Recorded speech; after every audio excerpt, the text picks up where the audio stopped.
Up next, we've got the Spot Mayhem 140.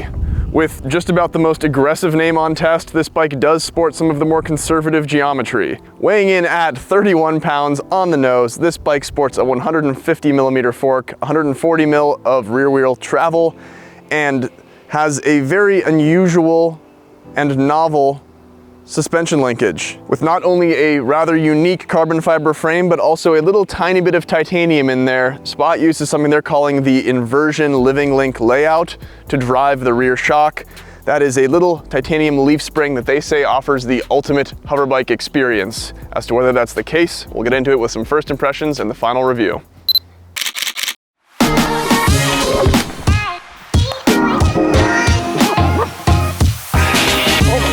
Oh my God.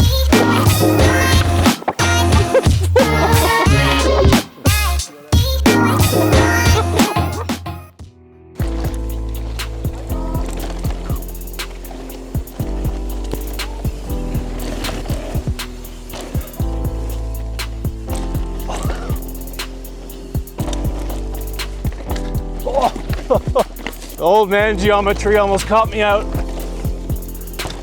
This bike goes, man.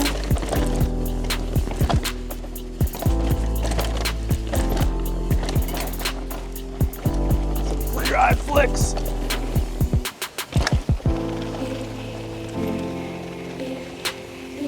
I would say my 3 words: controlled, but reactive, and agile. Yeah. Cool. Oh, wait. You're happy that he likes it? I am happy because I mean, curtain reveal or whatever, I spent a good amount of time on that bike before the field test. Yeah. And Right. I really enjoyed it, but I wanted to not. You did a first ride on that, right? Yeah, okay. but it's good to see other people. That's Yeah. what I thought. All right, well now it's time to find out if this Spot Mayhem actually caused any mayhem out on the trails. We've got some questions on the way, as well as those 3 words that Matt first thought when he rode the bike. There we go. Flower going in. Okay. Can't look at them. Oh yeah, let's see. Give us the reveal. The first 3 words after Matt's very first ride, he said controlled, reactive, agile. You also mentioned some dad geo. So, yeah. Okay. Does it still hold up? Yeah, I would say so. Controlled. Definitely takes a little bit, maybe more thinking to get there. Like you got to be like on it. So for me, I could like push into the bike and feel more control. And then reactive, yeah, it's definitely like a snappy bike, like short chain stay. It's light.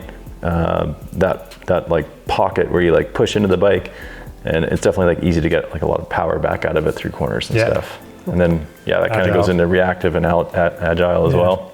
We'll talk about the dad geo in a little bit. Let's save that one. Yeah. We'll start with some climbing questions though. First question, does this bike need a climb switch? I didn't use it very much. Yeah. Yeah, like any tech trail, left it wide open.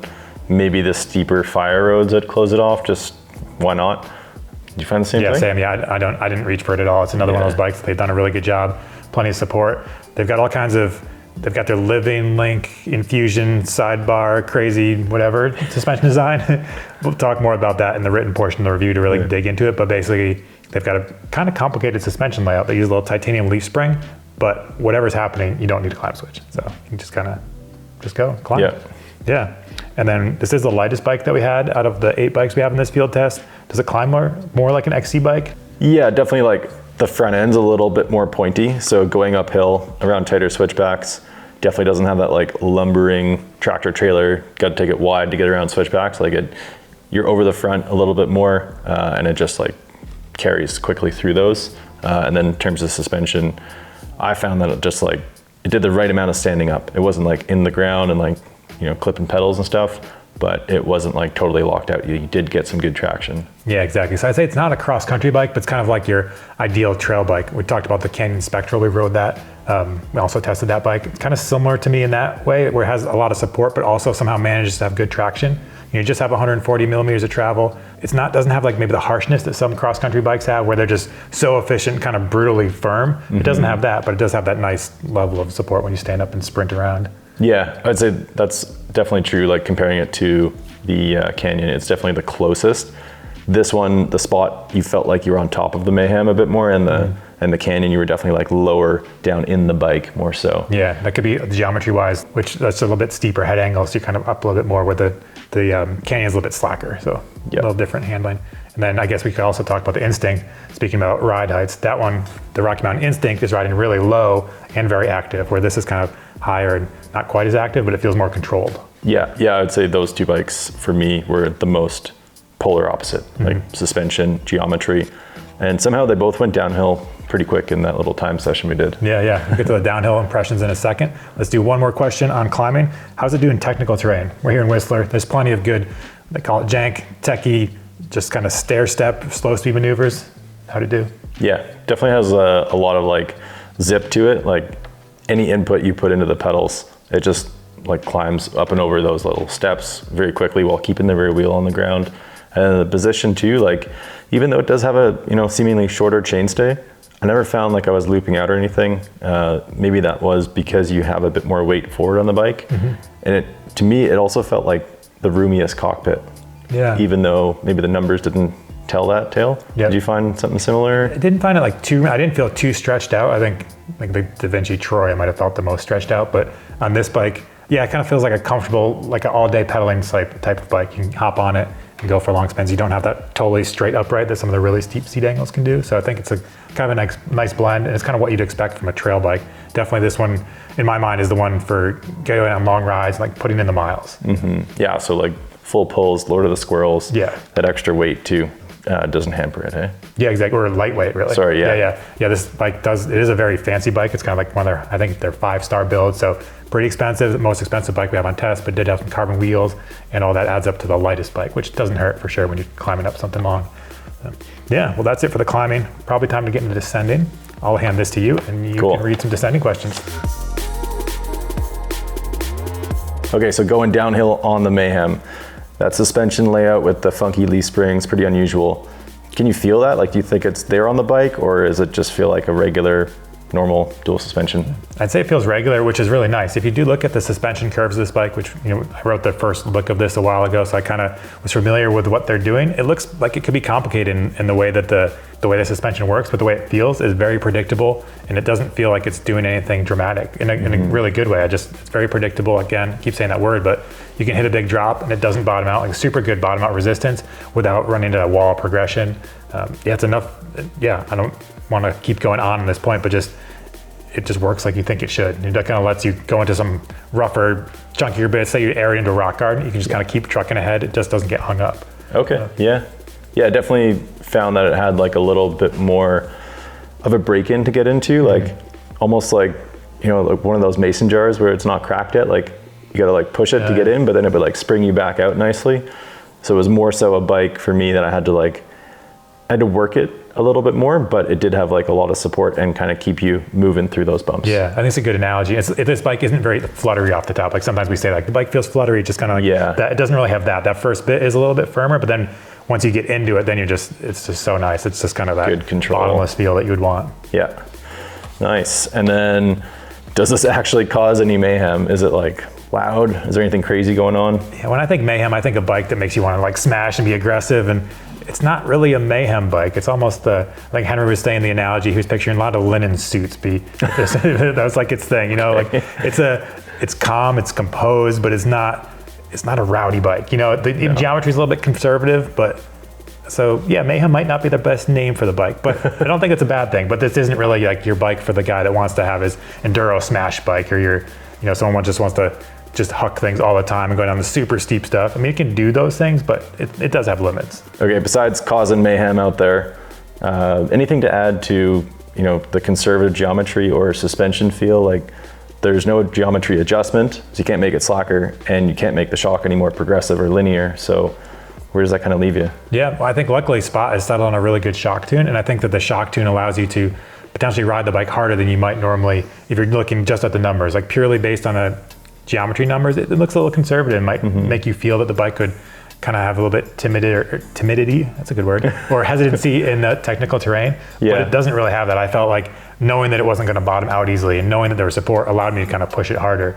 Yeah, how was it for you on the steeper stuff, kind of more rowdy trails? Yeah, I would agree. It wasn't like, on paper, it wasn't a bike I was gonna send it down like 1199 downhill track. Yeah. But it was surprisingly good in some of those bigger impacts, and even through those bike park corners too, like it just held up well, and like didn't do anything surprising for me, I think was the big thing. Yeah, I think that's what's nice about it. Predictability and cornering. You mentioned cornering. It's super fun to corner. I mean, that's where that geometry kind of comes into play. Like there's something to be said about a good cornering bike, and this one is really nice, quick, side to side. Kind of, again, and go back to that Spectral. This and the Spectral, I think, are my favorite cornering bikes on this test. Okay, last question. Do you wish for any adjustments? I'm fine without there being any adjustments. I think it's kind of nice to have a bike, you just set it up and ride it. And I'm on both sides of the fence on this, so I'm going to fence it for adjustments. I don't mind if a bike has adjustments, but this is one of those bikes that works so well, there wasn't really anything that I wanted to change. Did you change anything? I mean, there's enough different ways to set up air shocks these days, and you can even overfork this bike. So I think that's enough, and it doesn't leave people, guessing and missing the mark on the bike setup. So, all right, that's it for descending. We're gonna go check in with Dario and see what that funky leaf spring's like to live with. Welcome to the garage. I'm here with the Spot. We're gonna talk about some of its peculiarities, let's say, because I think on this bike, despite being a pretty polished package overall, there were a couple things that frustrated us, but maybe you're gonna be happy to live with those. First of all, tire clearance. I have here a normal piece of cardboard. It's pretty thin, and I cannot, for the life of me, fit it through the space between the tire and the frame. Now these are advertised as 2.5 inch tires. They measure at exactly 2.4, and I would say are pretty low profile tread overall. The clearance on this bike is so minuscule. So if you live in a place where it's pebbly, muddy, you're gonna pick up any sort of debris, run a narrow tire. Second, bottle fitment is a little bit tight on this bike. You can fit a regular sized bottle, but we found that at least with this cage, it knocks against the shock on rougher things. So you're gonna wanna run a very firm bottle cage, and you won't be able to run a bigger bottle than this. Last thing, it uses T30 hardware, and none of us have multi-tools that have T30s. We've got T30s in our tool bags, but found that if you needed to tighten up any of the collet axles on this bike, you couldn't do it with a multi-tool.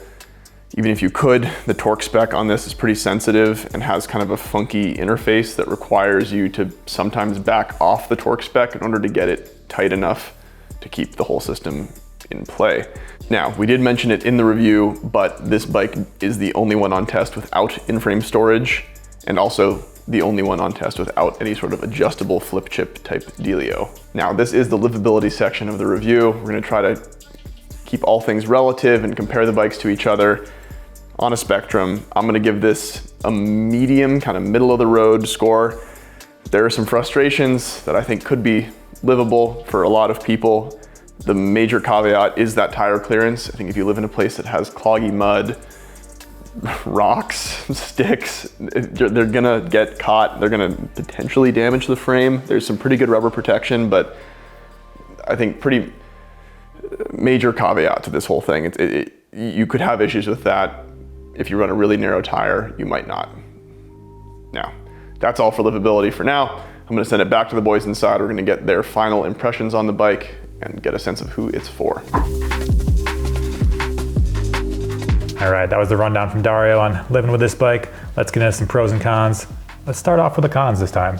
Yeah, it's a top con for the Spot Mayhem 140. I mean, from like 30 seconds of riding this bike, geo, everything else aside, it was just like, the bike just seemed to pick up small rocks and like jam them in the frame. They do have a nice little rubber gasket style to protect the paint, but even the clearance between the rear triangle yoke and the bottom bracket shell, like a bit of that area got marred up, and on some climbs it would even like pick up sticks and stop the wheel, and I would almost like just get pitched forward enough, like there was enough like forgiveness for the tire to like let that stick pass, but like it was pretty apparent. Very limited tire clearance. Like you're gonna want to run a 2.4, and a narrower 2.4 would be ideal, so maybe like a 2.35. So tire clearance is a con. That's what we have for cons. Also, bottle, it does fit a water bottle, which is nice, but there's not that much room for it. Yeah, definitely tight. And the one we had, I mean, all the bottle cages are a little bit different, but it did make some noise. And just because it is so tight in there, you have to like sort of make it fit perfectly. So you're definitely not gonna get an extra large water bottle in there. And then another con, there's some like T30 hardware on there. You had this bike for a bit and you noticed some creaking in there too, so you pulled it apart. Was that easy to work on, or was it kind of weird? Yeah, it's definitely, the dual link design does have more moving parts than some of the simpler 4-bar bikes that we have. And it does require a T30, which is something that's not usually on your multi-tool. So if you're out on the field, you need to tighten up a shock bolt or something comes loose, it's really hard to tighten it. You might not be able to. So that's an inconvenience that I don't really think needs to be there. Yeah, it was a little creaky initially, and I put some grease on it and quieted it down, but I just think like the hardware in the system, it's not quite as, I don't know, refined as a expanding collet design. They have their reasons for it, and I listened to the engineer explain it. I just don't quite totally buy it, where I think that there's a better way to do it. So it's a little bit more finicky for your home mechanic to work on. Yeah, okay. And so some pros then.